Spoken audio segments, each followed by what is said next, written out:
أصدقائي وحبايبي، مساء الخير والسعادة عليكم. عايزة أقول لكم على حاجة بس بسيطة قوي.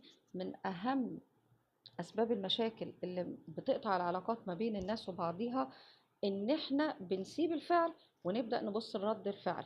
فرجاء لما تيجوا تحاسبوا حد على رد فعله، ابدأ شوف الأول كان الفعل إيه عشان يبقى ده رد الفعل، عشان بس نكون منصفين. لأن لما بنيجي نمسك في رد الفعل فبنظلم صاحب رد الفعل وبننسى هو كان رد فعله على أي فعل.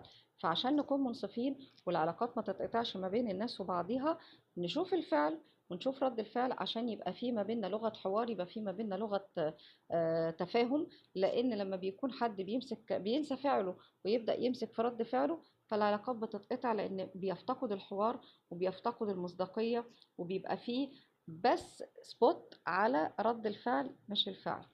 ربنا يصلح ما بين ايديكم.